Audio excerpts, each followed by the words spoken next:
Magandang araw mga kababayan, narito po ang pinakabagong update sa lagay ng panahon ngayong araw na ito, October 12, 2024, Saturday. At kung bago lang kayo dito sa channel, make sure to subscribe para lagi kang informed sa lagay ng panahon. Sa kasalukuyan, kung tayo ay nakatira sa extreme northern Luzon, ang nakakaapekto sa panahon natin dito ay ang shear line. So ang ibig sabihin niyan, nagsasalubong yung mainit at malamig na hangin. Ito yung nagdudulot ng mga kaulapan sa northern Luzon na pwedeng maging dahilan ng mga pag-ulan. Papasok na kasi yung northeast monsoon o hanging amihan kaya nagkakaroon tayo ng shear line, particularly sa northern Luzon. Samantala sa ibang bahagi ng bansa, ang nakakaapekto sa lagay ng panahon natin ay ang easterlies. Ito yung humihila sa mga kaulapan at kalat-kalat na pag-ulan sa ilang bahagi ng bansa. Sa ngayon, walang namomonitor na bagyo sa loob o labas ng Philippine Area of Responsibility kaya't maaaring asahan ang patuloy na mainit at maalinsangan na panahon sa ilang bahagi ng bansa. At ang magiging lagay ng panahon natin dito sa Northern Luzon, area ng Batanes at Cagayan, magiging maulap ang kalangitan na may kalat-kalat na pag-ulan, pagkulog at pagkidlat dahil yan sa shear line. Panatilihin maging maingat dahil posible itong magdulot ng flash floods o landslide, dulot ng katamtaman hanggang malalakas na pag-ulan. Sa Isabela, Aurora at Quezon, magiging maulap din ang kalangitan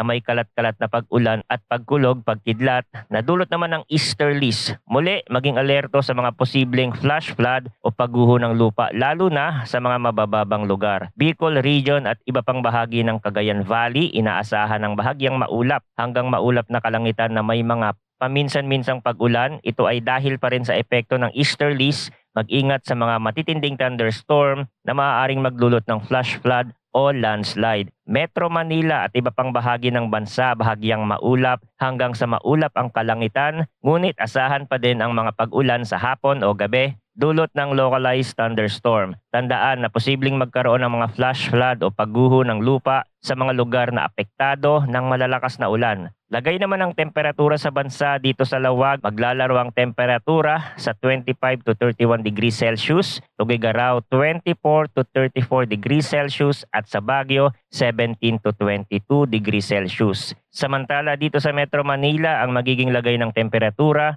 ay maglalaro sa 25 to 31 degrees Celsius. Legazpi 25 to 32 degrees Celsius. Dito naman sa Kalayaan Island, Puerto Princesa, ang temperatura ay nasa 25 to 33 degrees Celsius. Iloilo at Cebu, 26 to 32 degrees Celsius. At sa Cagayan de Oro and Davao, ang temperatura ay maglalaro sa 26 to 33 degrees Celsius. Sa kabuuan, makakaranas ang ilang rehiyon ng generally fair weather pero lagi po tayong maghanda sa mga panandaliang pag-ulan na maaaring dala ng localized thunderstorm sa iba't ibang lugar. Ang panahon ay mabilis magbago kaya't manatiling updated sa mga susunod na ulat mula dito sa channel para sa pinakabagong balita tungkol sa lagay ng panahon. Salamat sa inyong pagtutok at manatiling ligtas.